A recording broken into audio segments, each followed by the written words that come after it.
the point is, my core, like, you know, the center of my universe is martial arts. So a lot of times people think of me, if they don't know me that way, they'll think of me as a yoga teacher or a mobility teacher, but they don't, because they don't know me as a martial artist first. But that's actually my center of gravity, is martial arts. And then everything floats around that. You know, everything moves around that. And if it doesn't serve that, I don't do it.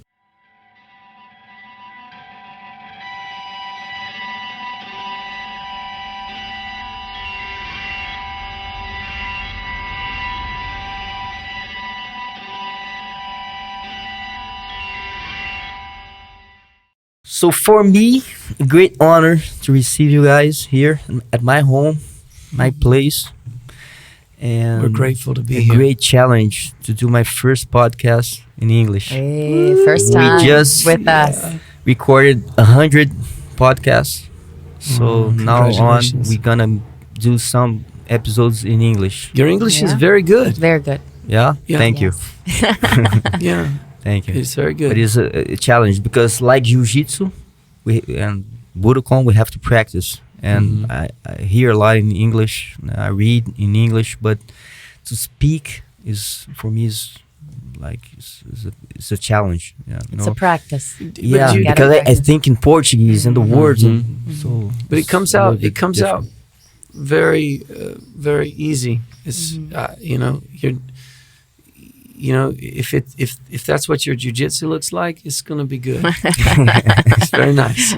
Thank you. So it's a great honor to have you guys, and let's do it. Talking about your background, I think it's important to say. I think you said already, and I know that you have met Rickson, and maybe the first time you have this first experience with jiu-jitsu was with Rickson, right? Yeah, actually, an excellent start. Yeah, good start to the game. I didn't realize it at the time. You know, I didn't understand how lucky I was that I had accidentally stumbled onto this, you know, this legacy. But I started off as a kid. You know, when I was about 12 years old, I started in Olympic-style taekwondo, so Korean stand-up striking. And I earned my my black belt in that art fairly young, and then I started and I practiced for a number of years and competed, and then I found Japanese karate and a very traditional style that was you know, with nunchaku and the bow staff and the katana. It was very traditional from a Kyushu island. It's called Yoshukai Karate Do. And I earned my third degree black belt in that system. And that's where I was actually training in California in the Pacific Palisades when I met Rickson, because I was teaching at the karate school that I was training. And at nighttime, when we finished, these guys would come in and they would unstack these mats and they would build a matted floor, because we train on a wood floor. And then they would start wrestling each other in their gis. And I was so confused. I was like, what are these guys doing? Why would you wrestle in a gi? Why wouldn't you just punch the guy in the face? You know, if he's going to like be around your leg, you just reach down and hit him. So I was really confused what they were doing. And then I saw one of the boys at the gym where I was strength training. And I said, hey, I see you over at the school doing that jiu-jitsu stuff. Will you show me some? I'll show you some stand-up striking. He said, okay. So we met him. And he beat me up. He was just a blue belt, but of course he beat me up for an hour. You know, just tap me and tap me and tap me and tap me. And I was like, "What is this?" You know, and that's what got me practicing. And then, what's interesting was at the time he was also taking privates from Thiago Vela. You know Thiago? Yeah. Yeah. And so he was like, come on, you can start studying with my teacher and my privates, because Thiago was very close to Hawkson before Hawkson passed away. Yeah. And so I started taking privates with Thiago first. Before I did anything, I just started studying, with him.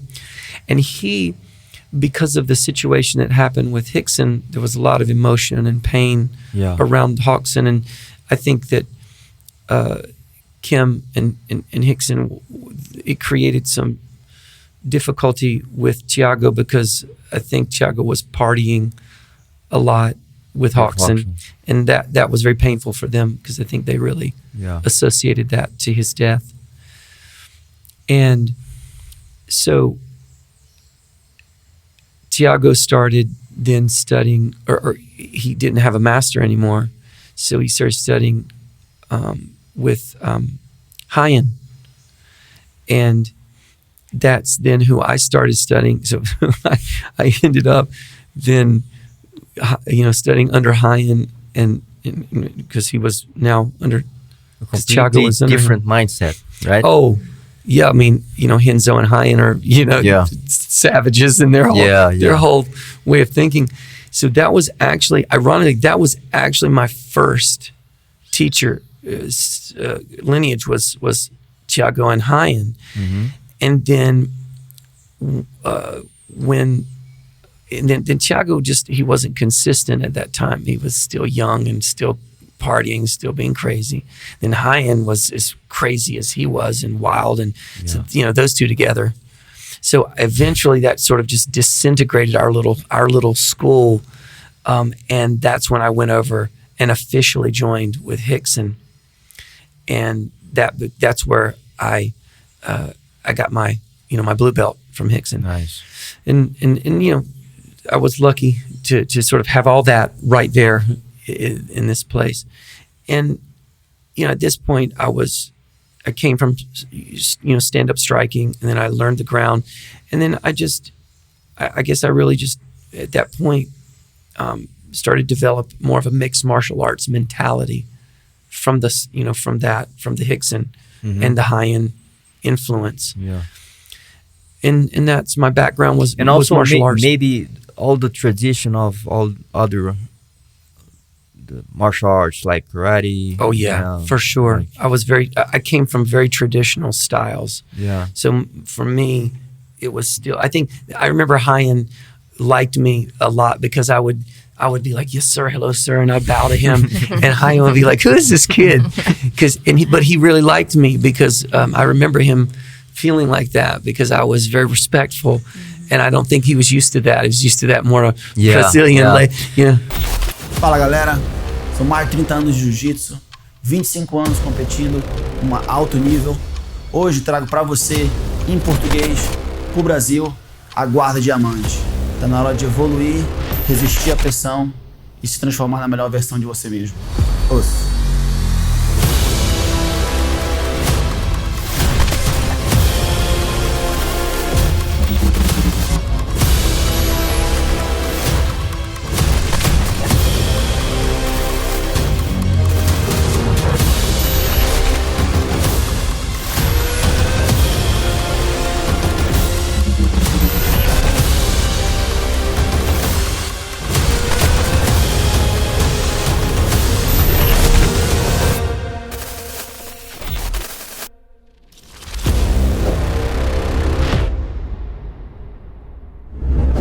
We made a workshop here with Half Grace, Hyan's brother. Yes. And we put like a mantra and incense. And he read, what is this music? Take this shit off. And started the workshop. Yeah. It's like, what's going on here? Are we gonna hug and cry, or are we gonna choke each other? Yeah. Yeah, these guys are very different thinkers, but very truthful also. Yeah, right. True. And they use their heart, There's something very precious in Hyan or in Half or Renzo. I think that was the difference between Rickson and those guys too is Hickson was more willing to be spiritual. Yeah. And more willing exactly. to be esoteric and philosophical. Mhm. And Hein was just, he was about the war Yeah. and the savagery of the war. And Hinzo, I think, has, I don't know if he was always this way, but he's certainly become more philosophical Mhm. and more, I think it's sensitive. maturity, Yeah. right? for sure, Yeah. for sure. Yeah, we still follow each other on Instagram. I still, it's fun to, still have that relationship. Yeah. But it was, and what, what's ironic, I didn't mention this, but what's funny is I moved to Miami all these years later after living in LA. And the first black belt I find, his name is Guy Arashiro. He was Hein's first black belt. Yeah. I just stumbled on another Hein black belt, and he became my teacher in Miami. It's so weird but I forgot. I didn't want to leave him out as one of my primary teachers of Jiu-Jitsu. But the point is, my core, like the center of my universe, is martial arts. So a lot of times people think of me, if they don't know me that way, they'll think of me as a yoga teacher. Yeah. Or a mobility teacher, but they don't, because they don't know me as a martial artist first. But that's actually my center of gravity, is martial arts, and then everything floats around that. Everything moves around that, and if it doesn't serve that, I don't do it. So, at my core, I recognize that, and I try to teach this to my students, that martial arts is the earliest language we speak in the human body, as an animal, as a great ape.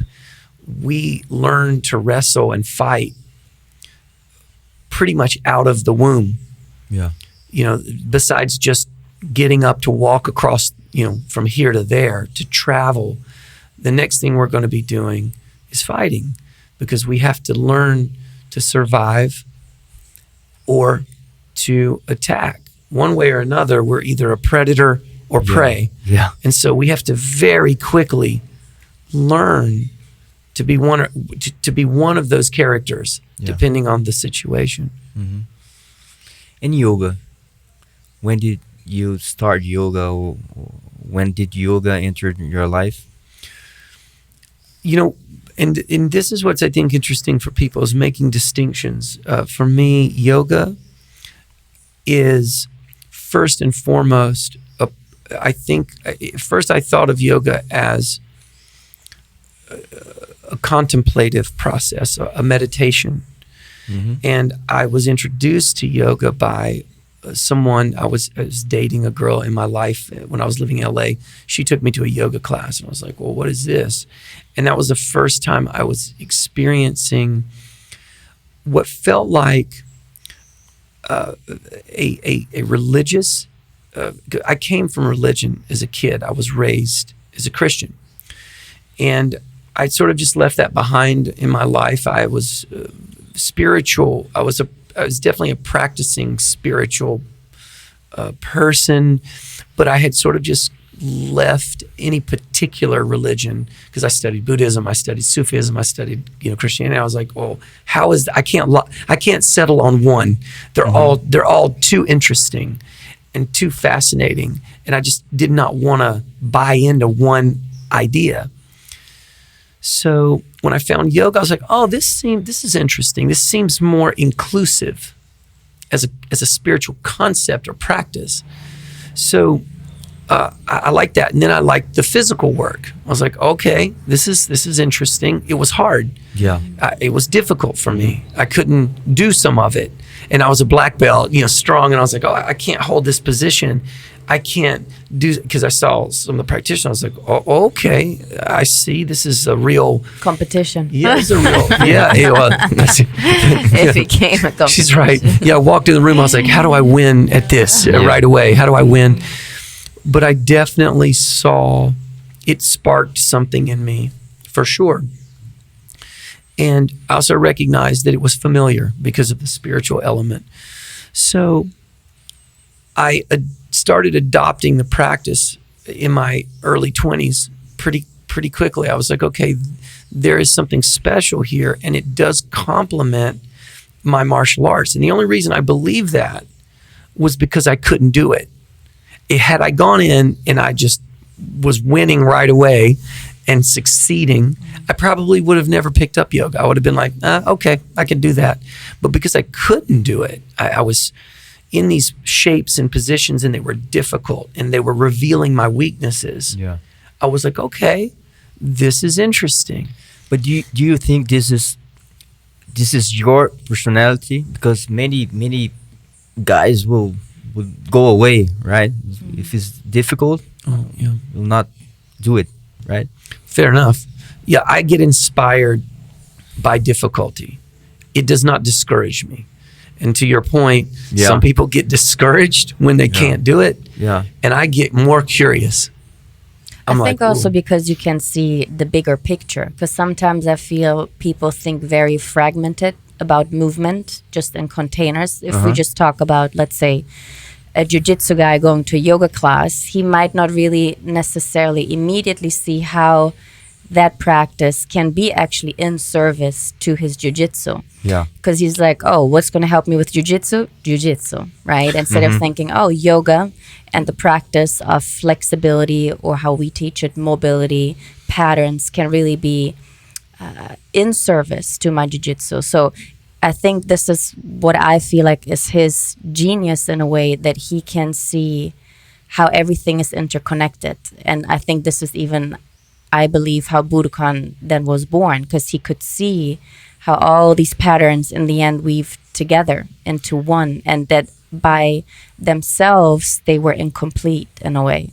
Well, I really wish I had me as a teacher when I was young, because you know, even seeing Rickson move and do that, it still didn't connect the dots. It was like, oh, he's doing this, and then there's jiu-jitsu. Like, none of it, no one ever explained it where it intersected, where you could see the yoga is over top of there it is. That's the work I've been doing for the past 25 years, is making it very, very clear. Where that pattern of movement applies to that pattern of war and combat, and saying, okay, now you can practice that with the awareness of how you're going to apply that. And that's a different layer of learning. As you and I both know, intention is huge. Imagine all that we do with no intention, because we just don't know that that's the intended application of that. We're just doing it. It's a pattern. It feels good. It's cool. It works. But then when you go, oh, but wait a minute, I can actually do that right over there. Now your brain starts to practice it a little bit different, a little bit more accurate and specific. And Shanji helped me with that a lot, because when I came to Shanji and Rafael, but really specifically Shanji, because I met them at the same time, but it was Shanji who recognized what I was doing, because he studied with Romano.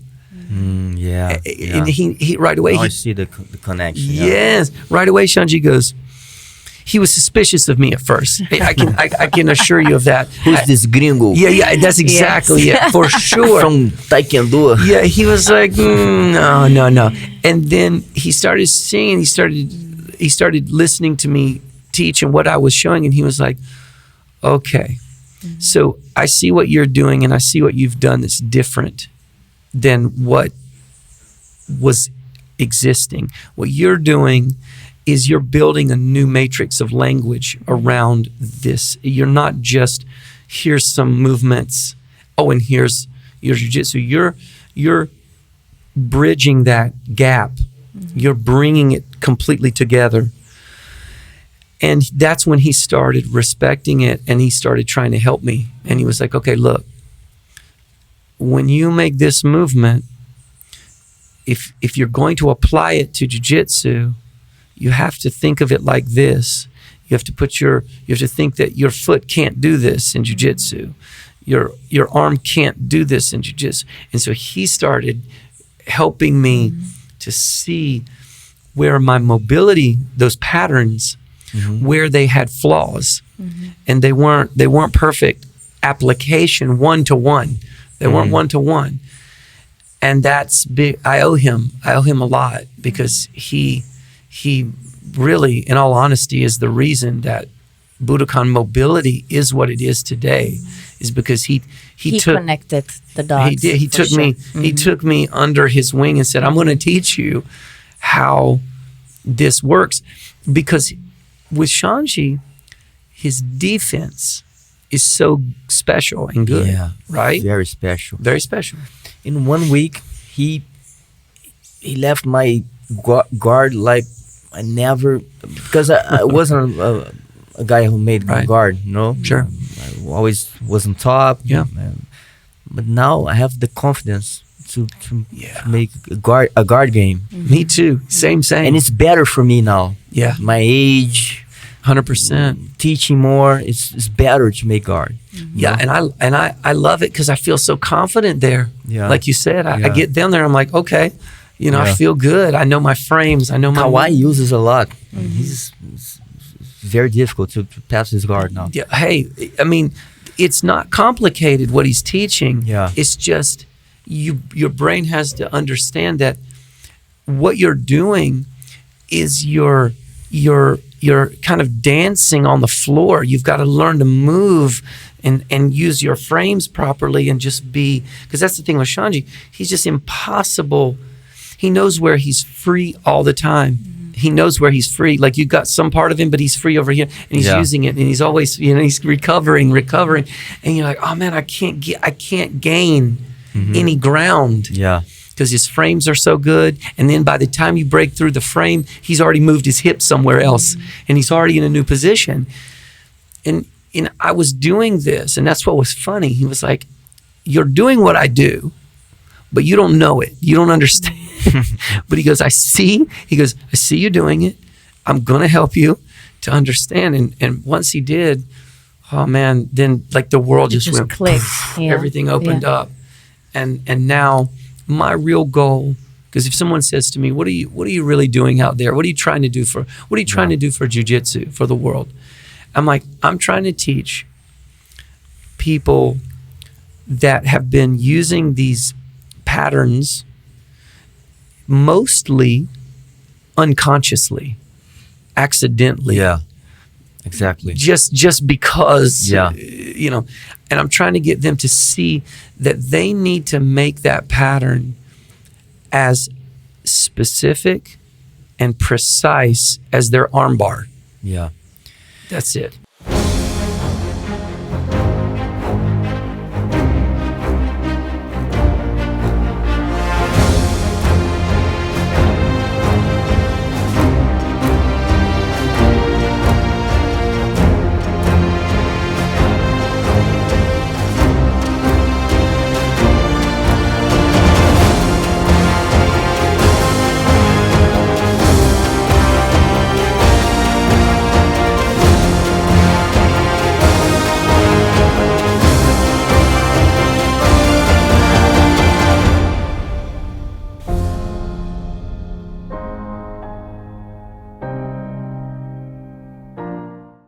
Rickson has a lot of this vision also. Yes. And he calls like he's invisible. Yes. I didn't get that. It's the detail of positioning that makes the difference.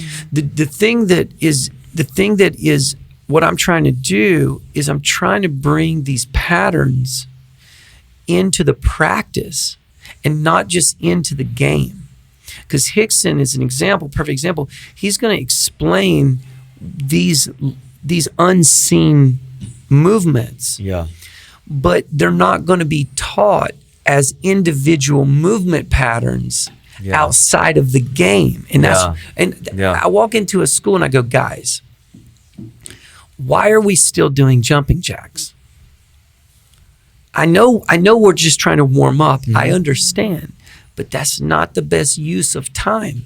If you've only got 15 minutes to warm up, we need to be doing the patterns that we'll be doing in the fight. Yeah. Efficient, right? Which is one of the principles also. Yes, of efficiency. This isn't efficient. Yes. We don't do jumping jacks. Yeah.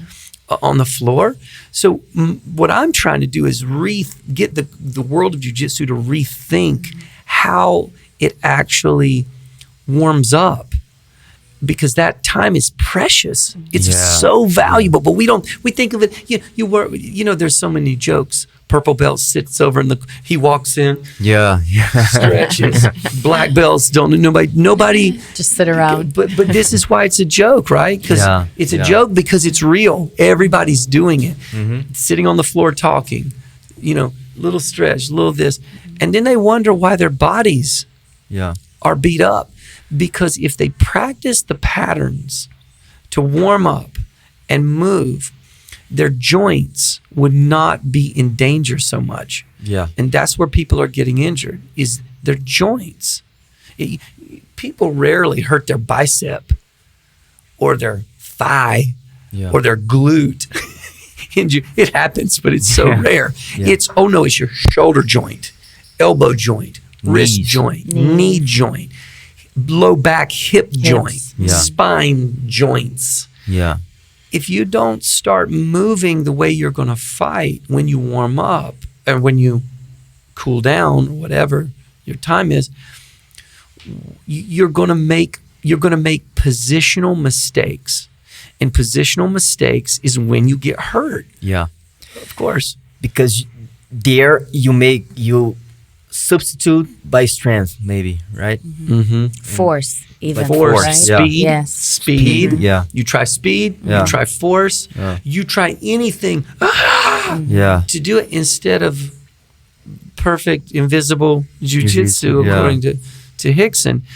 And again, that's already there, but how do we pull that out of the fight and bring it into the conditioning? And you see Hickson over there conditioning himself like that. He's doing all this stuff, and and everybody's like, that's just Hickson. That's just Hickson. He's just cool. Yeah. He's just cool. He's just doing that. He's a samurai. Yeah. That's what samurais do. They do this cool. But you're like, no. He's doing that because he understands how to get his body, his joints moving. And this is the thing that Orlando Connie was teaching, but not again. Orlando wasn't obsessed with jiu-jitsu. He's obsessed with teaching people how to move and be a conscious human being. Yes. That's his work, obviously. Yeah. But he isn't jiu-jitsu, he's a whatever. It just happens to be that jiu-jitsu guys come to him. It could have been an Olympic surfer. It could have been anybody, you know what I mean? But his thinking is obviously to get a person to understand how to get complete freedom and strength in their joints. But again, this conversation is being lost over all these years. What I'm trying to do is modernize this conversation. I'm trying to bring it into the now so we can understand it. Don't you think this happens because of our code, our cultural code, the Brazilian code?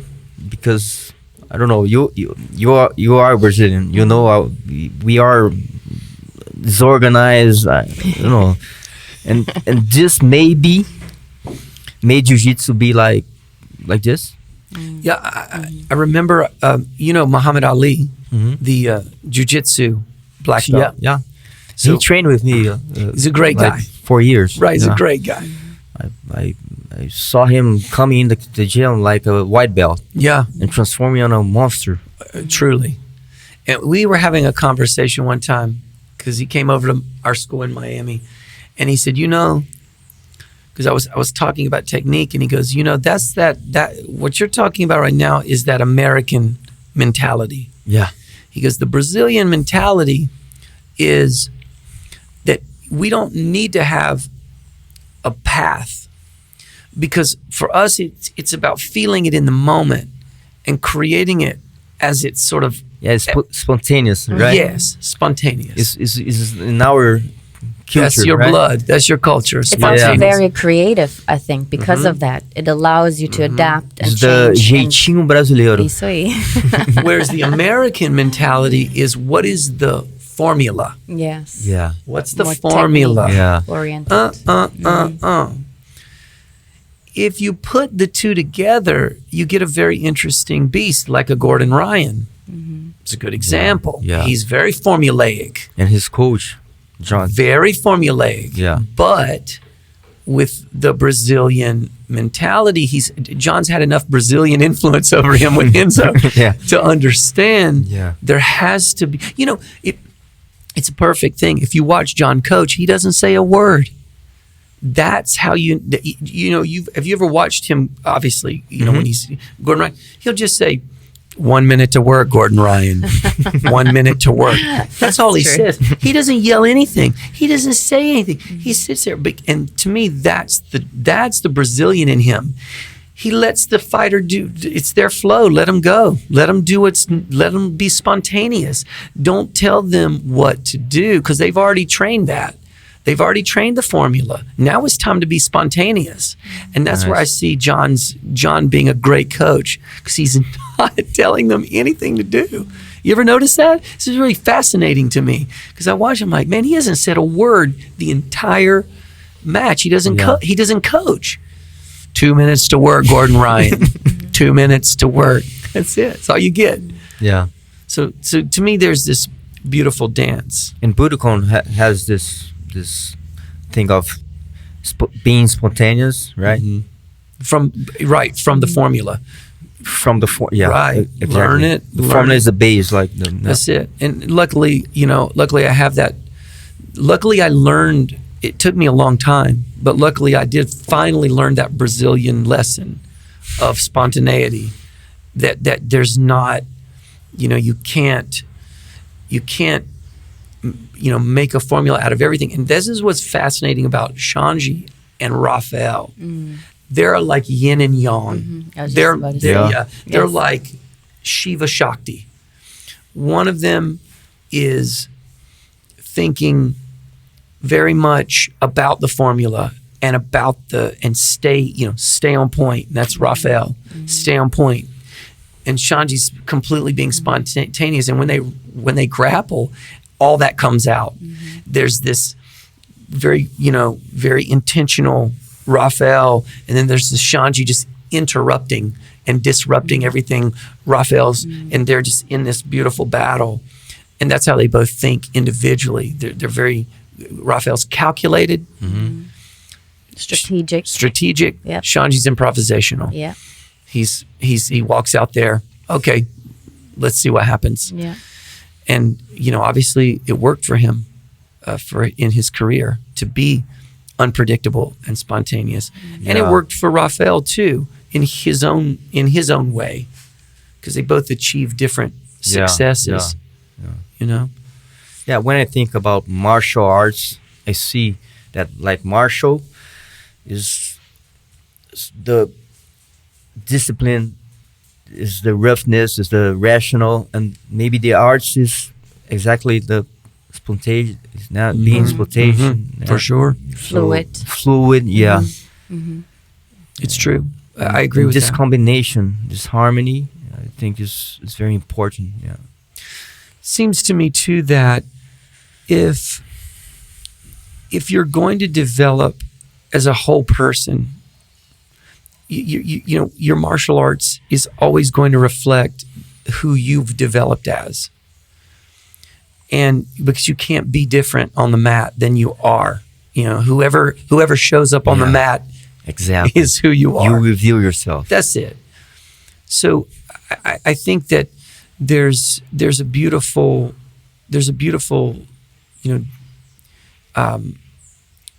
lesson to sort of witness in that.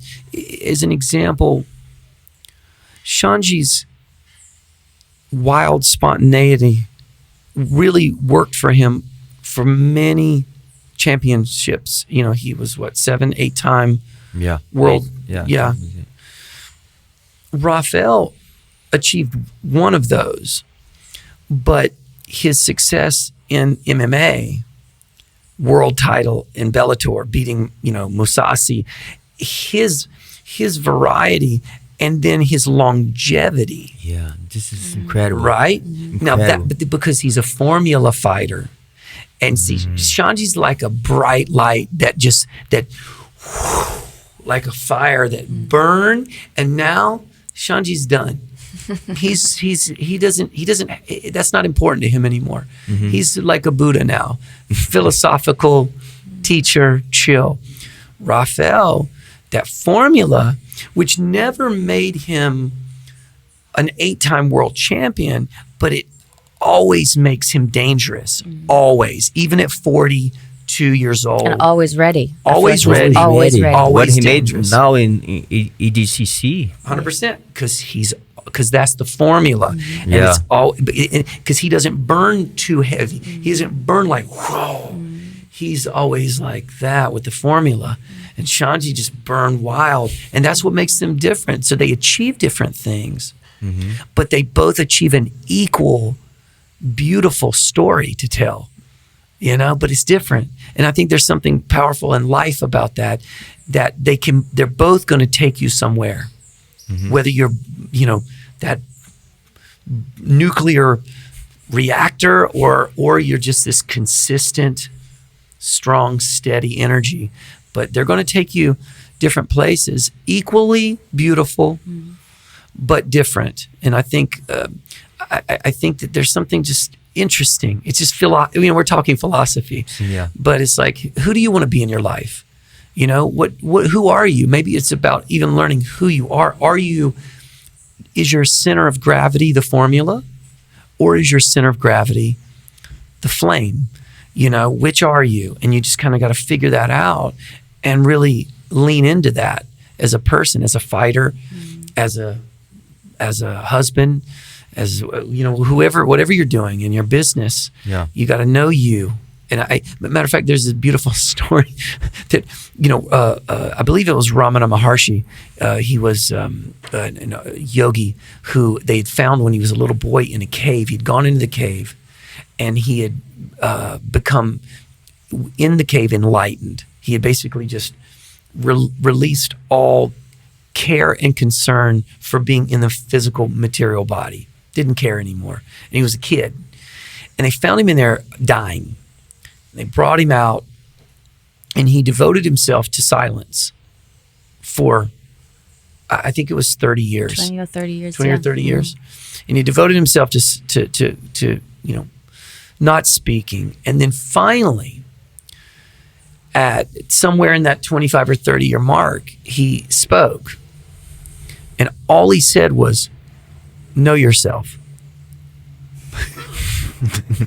Because all of these students, he had been gaining students, but all he did was sit. He didn't do anything. He didn't say anything. He just sat. And then people would come sit in his presence. And just sitting in his presence, people had major transformations because of that powerful just silence. And knowing this man had not spoken for years and years and years, said nothing, didn't care about his body. He didn't even feed himself. They would bring him food. He didn't care. He was like, I'm not here. If you want me to be here, you can take care of me, but I'm not interested in being here. And then he finally says, know yourself. And everybody's like, okay, wow. Like, is that it? Is there more? Because it's so simple. And we're coming back to, are you the flame or are you the formula? Know yourself, because when you know yourself, you can be the best version of that. Yeah, exactly. Right? You can become extraordinary only through knowing your fabric, what makes you.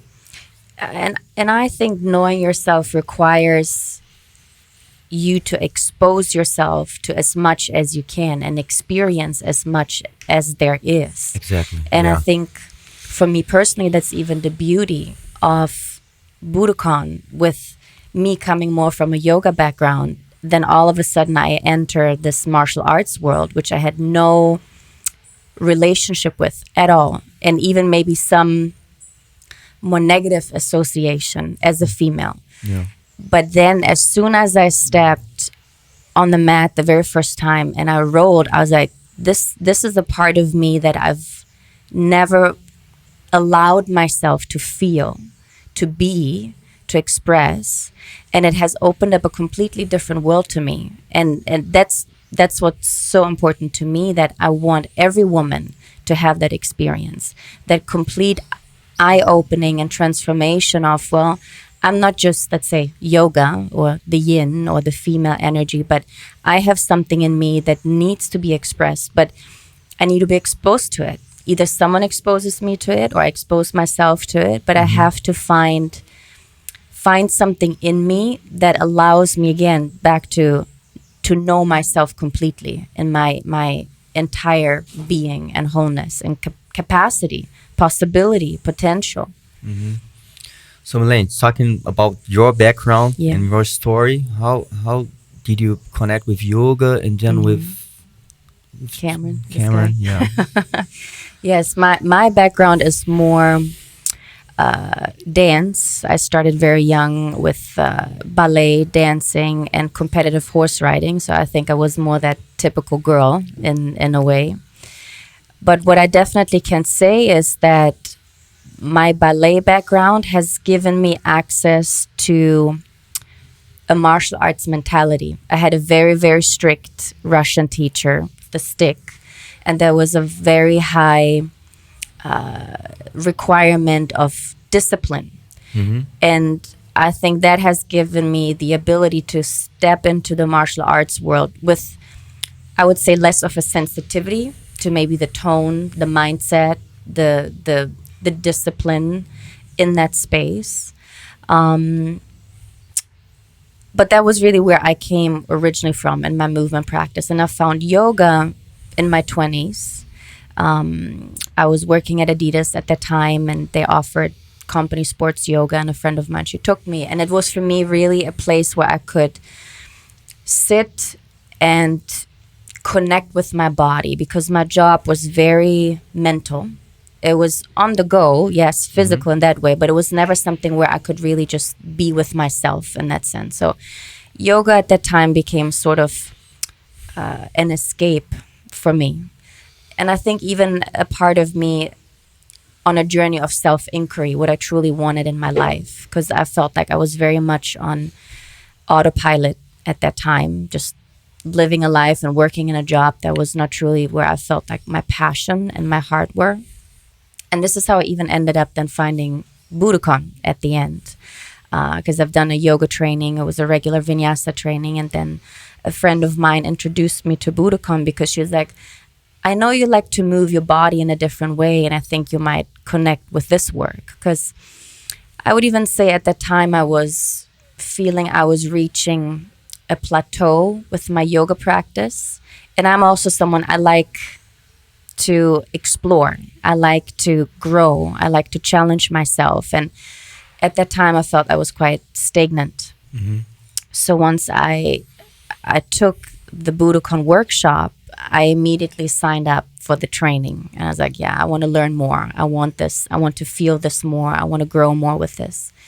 And this is how we then actually met back then. And this opened up in my early 30s my world to martial arts, which I never thought that would ever happen, but it did at that time. Yes.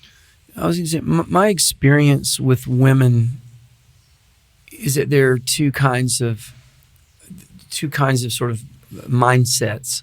Yeah. One is I'm aggressive, and I'm supposed to feel bad about that because I'm a bitch. You know, I'm not supposed to be, but as a woman, like, I am aggressive, and the world doesn't want me to be that way because that's not okay. Yeah.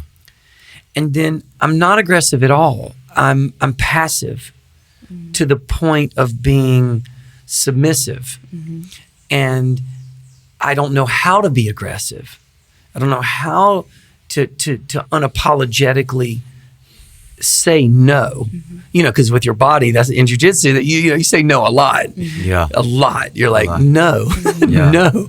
So there's this beautiful experience that I feel women, you know, when they've never had martial arts in their lives, they come into contact with it, you know, and I can, because she's the version of I'm tough and I'm supposed to feel bad about that, you know. But I feel that jiu-jitsu or martial arts in general gave her a place to express that unapologetically. It's an outlet for sure. And I think, like you were saying, I think there's only wrong reasons to not experience your aggression as a woman. It doesn't matter where it comes from. And it's a must. And for me, it was like he's saying, I even in my daily life and communication, I really struggled with, well, either I'm too harsh or I decide to not talk. It was very hard for me to find a middle path. And I feel like through the physical practice and the philosophy of jiu-jitsu, I'm able to tap more into the harmony, right? What's the middle path here of least resistance, less effort, not too harsh, but assertive. So it has really made me, I think, grow as a woman for sure, and leave stories behind about how to be, who to be, why to be, and not to be. Yeah. Because I think you get a lot of questions that come up for women. Why should I do this? Why why should I wrestle with a bunch of people on the ground and all that close contact and all the things that that they can think of that turn them off about the idea, and getting them to recognize that it's that martial arts is a container, it's a space that you get to go in to this container and you get to practice a part of yourself that you don't get to practice in other places, that you can safely be, you can be a difficult person without having to apologize. You can learn to have strong yeses, strong nos. You can learn to be disagreeable in that container. And I think that's the beauty of jiu-jitsu. It's this amazing container that you can go into and practice all these qualities that if you practice them, as she said, at your job, oh, she's the bitch. Oh, she's mean. Oh, she's a pusher. She has no voice, whatever. And I'm just speaking to the female but of course this applies to men too, obviously. Yeah. Because men have the same problem. We have that, that thing where we're either too aggressive and, we've got to deal with the reputation of being an asshole, because you're too direct, or, you just don't say much about anything. You just kind of like, whatever. All right. Because that's the male version. It's just like, whatever. You just you just shut it down. But that's avoiding. You're clearly avoiding conflict when you do that, when you're like, I'm not going to deal with it.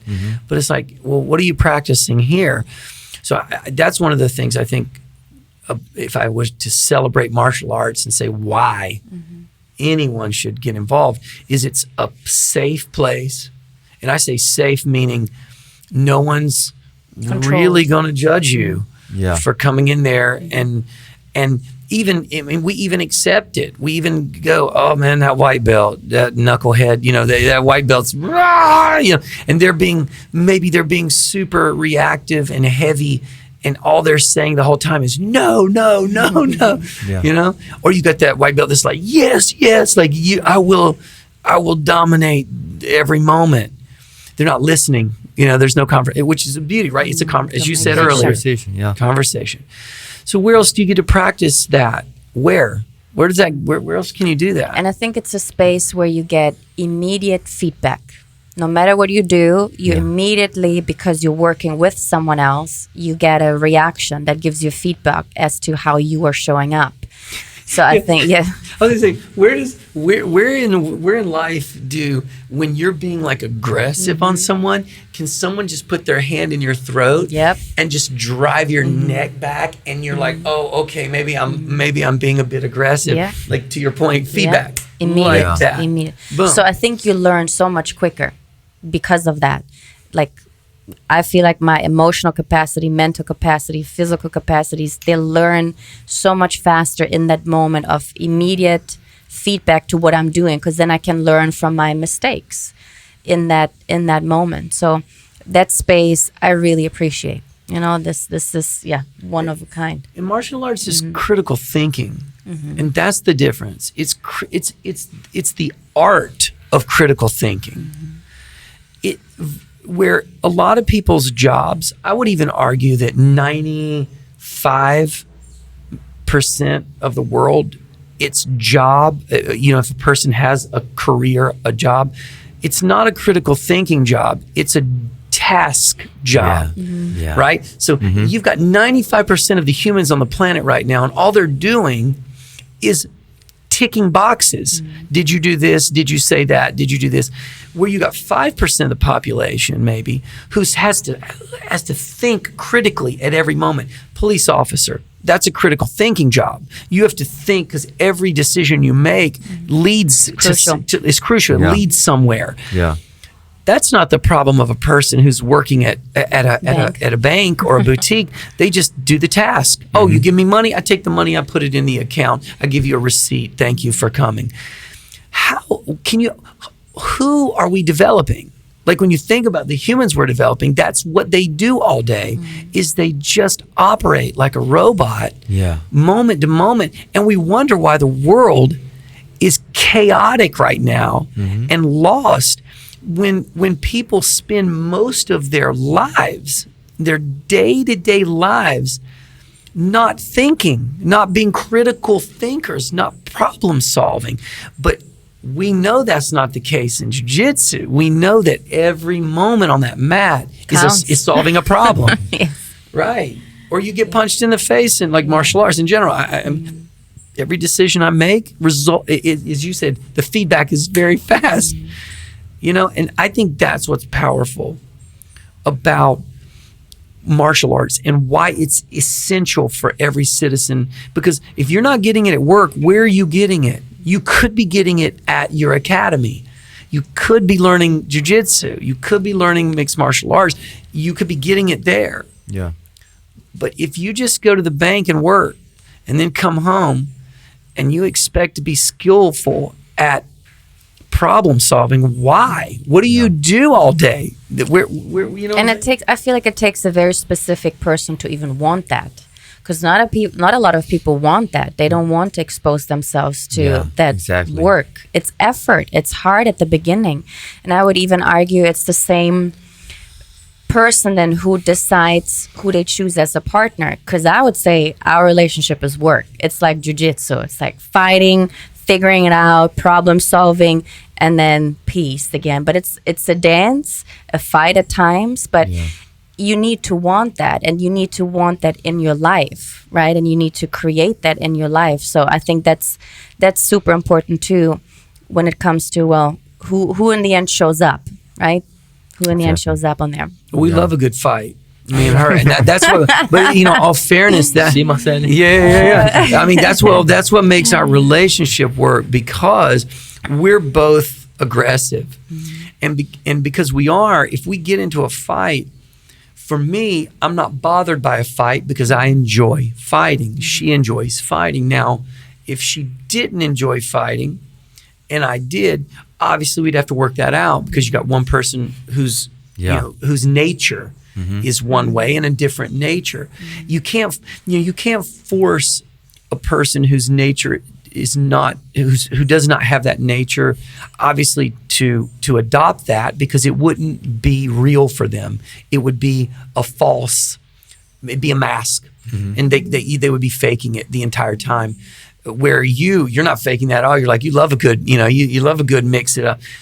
So it's figuring out how to, I don't know that this is a relationship podcast, but I think it's an we're important theme. Because it's jiu-jitsu, right? Total jiu-jitsu. I mean, you're going to get on the mat with somebody, and they're going to be like, how many times do you roll with somebody who's just generally not as competitive as you? Yeah. They're not there for that. They're just chill. Their energy's laid back, and you're like, okay, I need to match this. Yeah. Because it's weird for me to be so aggressive, or then somebody's really aggressive. You're like, okay, here we go, and everybody's going up. It's the two racehorses side by side, picking up that pace.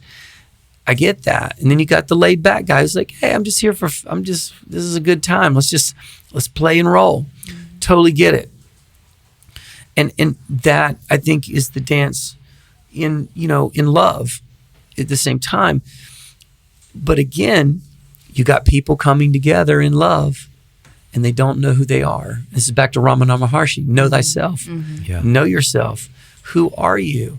And if you know, if I know me, I can speak my truth to you, because I can go, this isn't me.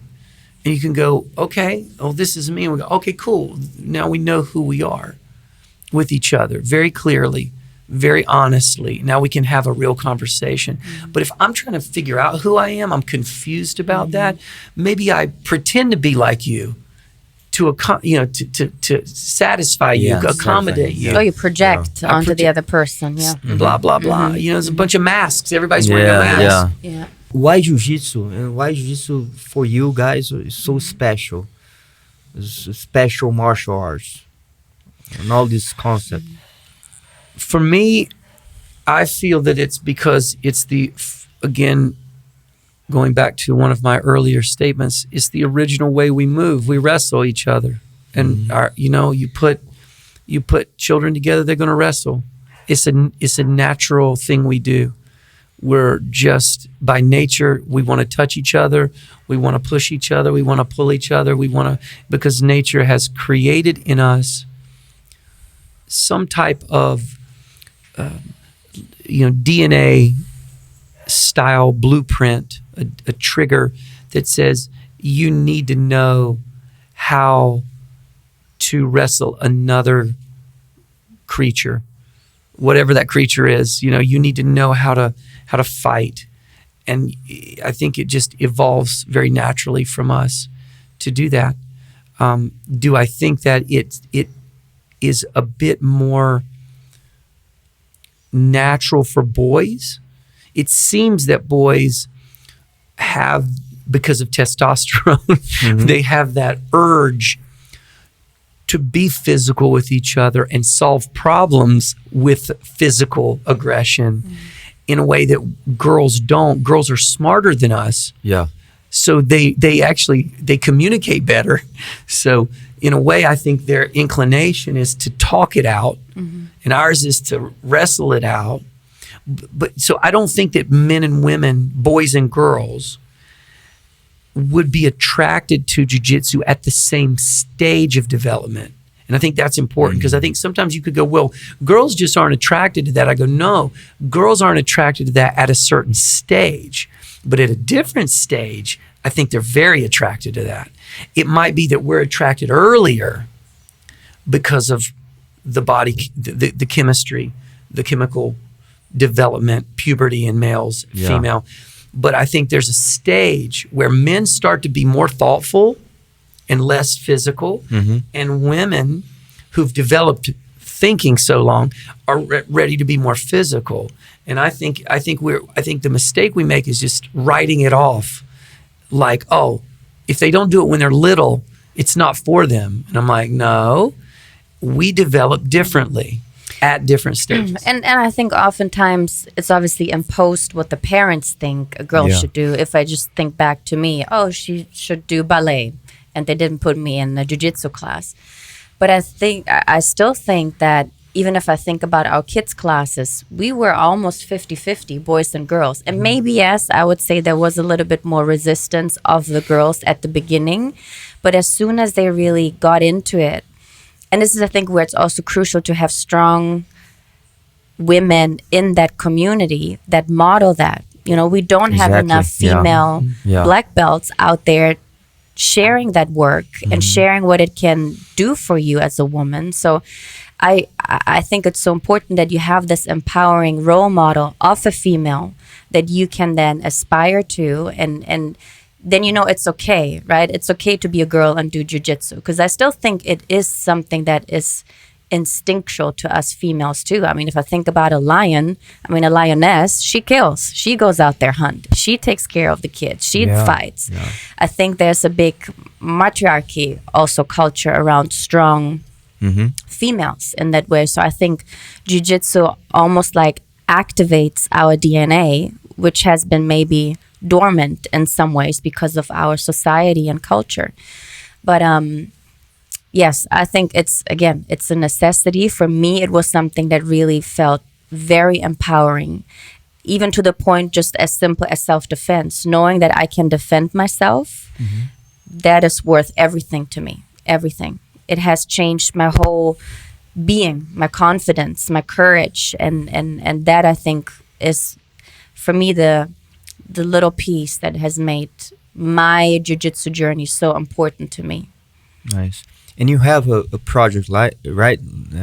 I don't remember the name, but inside Budokon? Yes, I work specifically with women because to me, yes, yoga sure has its importance, but I always think about I'm bringing the martial arts to the yoga, or I'm bringing the martial arts to whatever we do as a mindset and as a philosophy. So I've created a program where I run retreats or workshops for women only, where I always teach them self-defense. Like, because a lot of women reach out and like, oh, this warrior women retreat, are we also doing martial arts? I'm like, yes, of course. You want to be a warrior woman, then you have to learn how to It's in fight. the name. The name of the program Exactly. is Warrior Woman. Because I think a lot of women Well, yeah, also, they're they resist, maybe yeah. like the idea, or they like to associate yourself with it, but then they don't, again, want to do the work that it takes. But I'm like, no, all of you, and it doesn't matter if they only come to my Warrior Women retreats or to Budokon, we always have every woman do martial arts. They all get exposed to jiu-jitsu, to striking.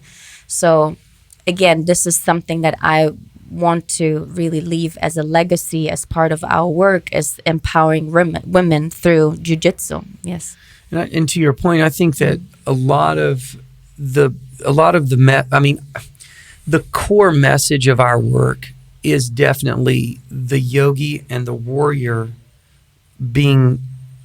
learning to become, this beautiful singular identity that is expressed in at the time that it is necessary. So in other words, there's sometimes you're going to need to be the warrior, which means that you're going to try to change something because you can change it. You see the possibility of change.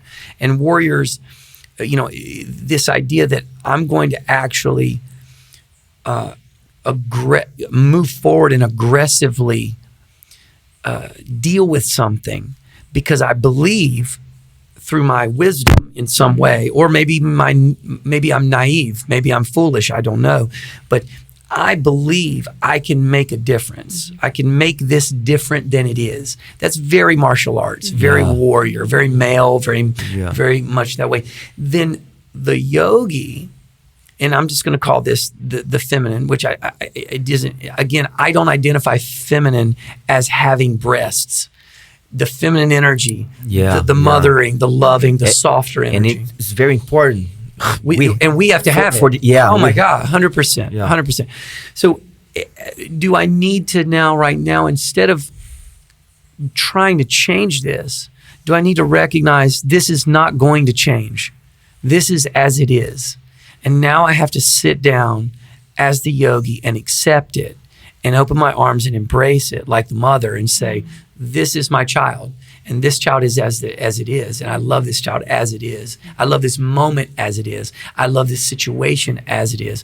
I love this divorce as it is. Whatever's happening to me, it is as it is now.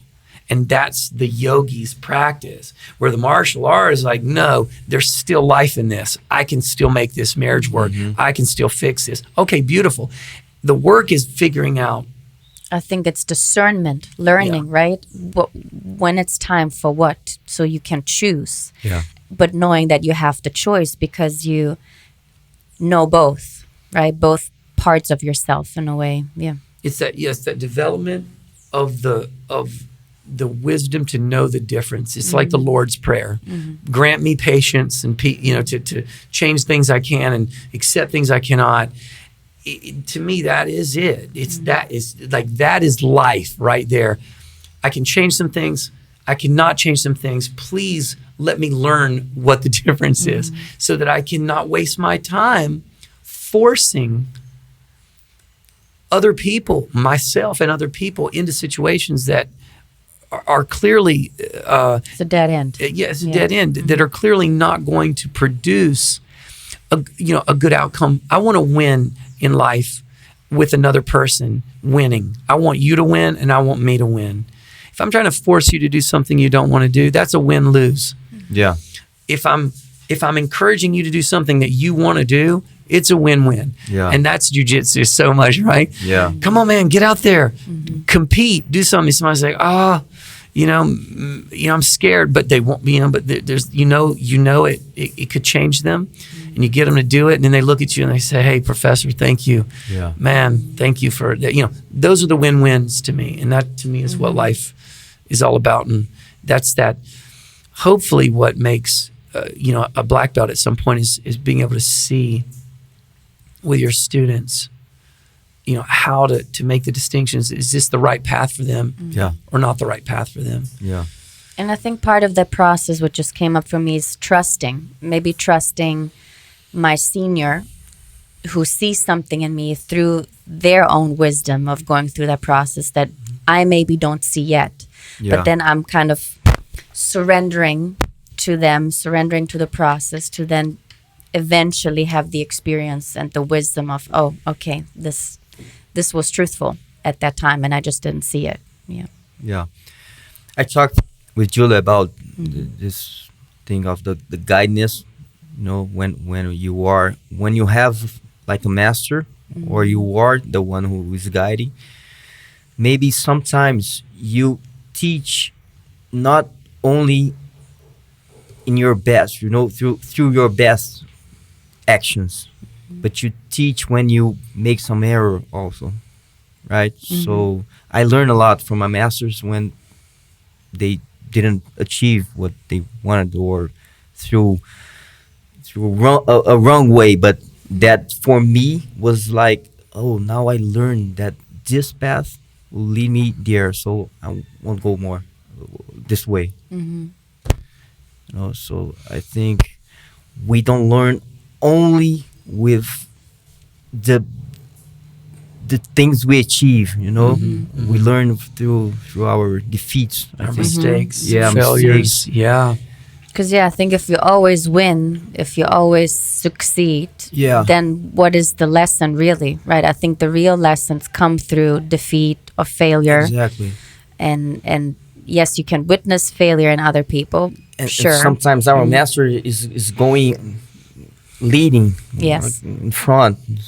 So, I mean, that to me is what a true teacher is that they're Humans. in the front, being human, making mistakes, exactly. failing openly, failing transparently, failing in front.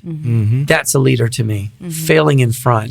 Being up there and saying, "Hey, I want everyone to see me fail, but as a leader, should do, see me try again. Yeah. See me get up."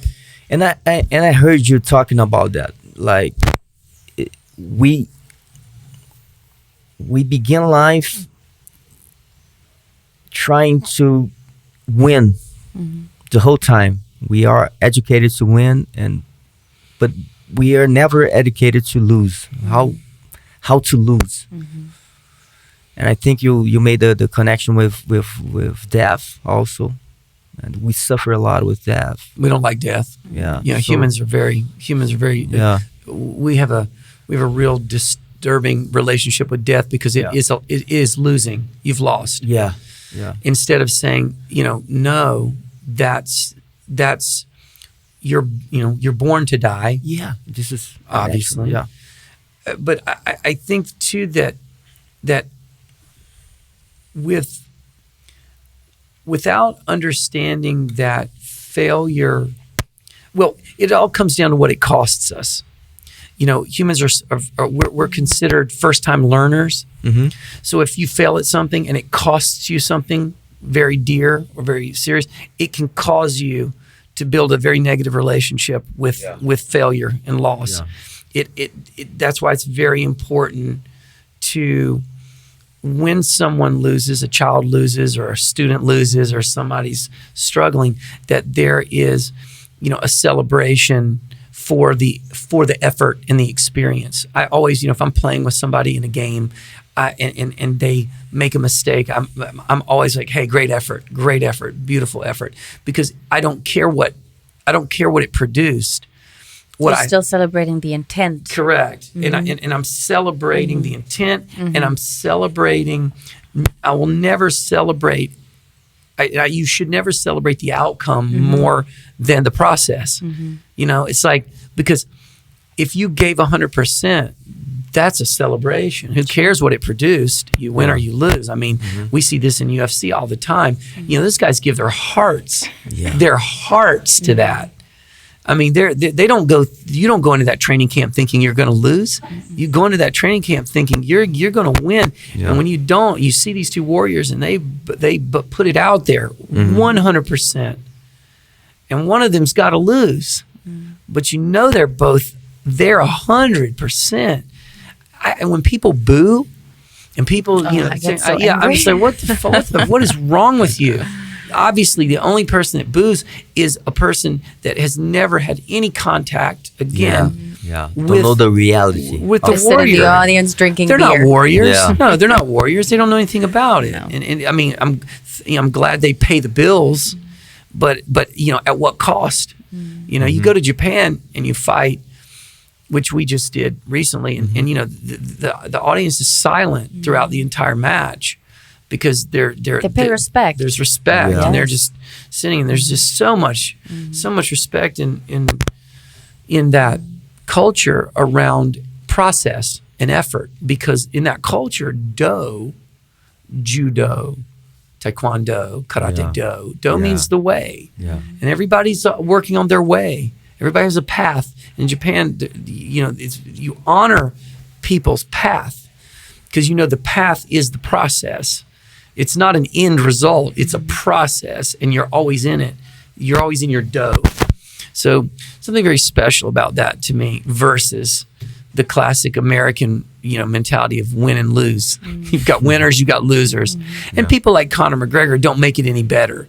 Just out there shit talking and reducing a martial arts competition to, some kind of sarcasm, competition. Who can be this? Who can be the cleverest smart ass, and who can say the most, negative things? Who can get in the other guy's head? For me, that's not what this is about. I want to watch two warriors go in there, and I'm going to respect them equally. And I'm not. So for me, I'm not impressed by any of these guys when they do that. I don't think it's interesting. I mean, I don't follow it, and I even feel bothered slightly that there's so much celebration of that, mentality. I talked with Julia, and there's some like philosophies and pillars, right, in Budokon. I think we already talked about some pillars, but about environment and nutrition, how do you guys see those two themes? I want to speak to why I created them, and maybe you speak to what we do with them. I created that idea because I thought that with the classic Western reductionist thinking that we're dealing with all the time, which means that a Western mentality is take something and then reduce it to a concentrated form, and then take that concentrated form and produce some cheap commodity, some kind of monetized product. So in other words, I take the cocoa leaf and I make cocaine out of it, but I forget the cocoa leaf is important, the whole leaf, which is obviously very medicinal and powerful. But if I reduce it to just cocaine, I kill people. I create addiction problems because I've westernized I've reduced it. So for me, I felt like martial arts has become reduced to sport fighting, and yoga gets reduced to peace and stretching, and this culture. And I'm like, guys, obviously we've got new problems we're dealing with that need to be addressed when you're developing a person. In other words, maybe a martial artist 2,000 years ago, a warrior didn't have to discuss the environment. They didn't have to discuss why it mattered to take care of the world around you, but we do now.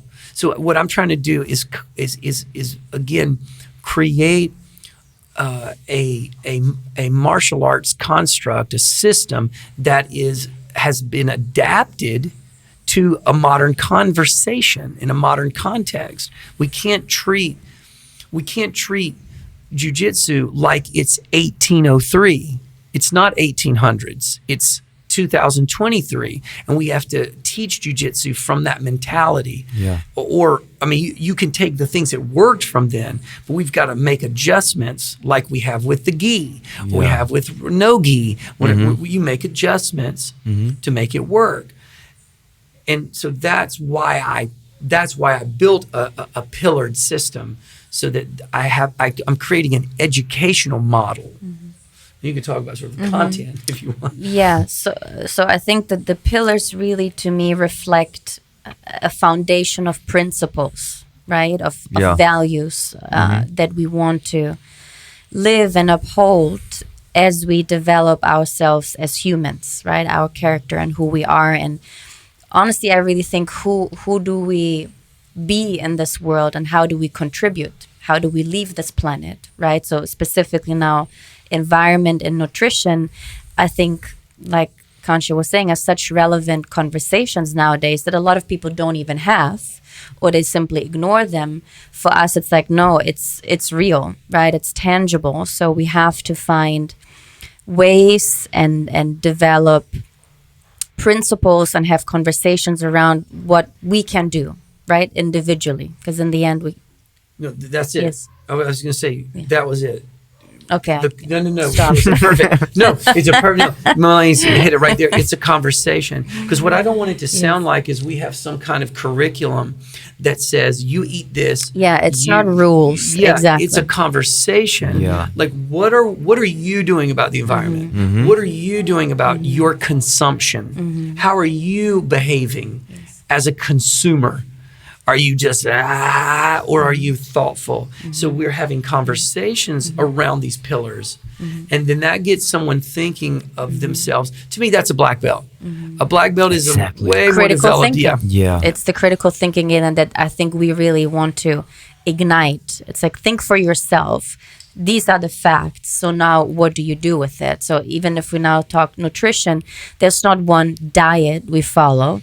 It's very individual. It's even, I would say, to the point that it's intuitive. It depends on where you are. What are you asking your body to do?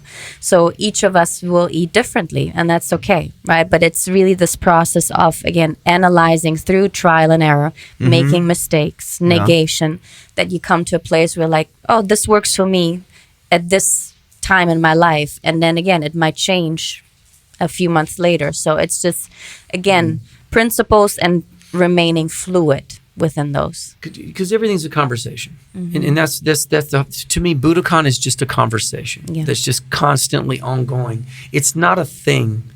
You could reduce it to it's a technique. It looks like this, but the truth is, to me, I'm just doing Budokon all the time.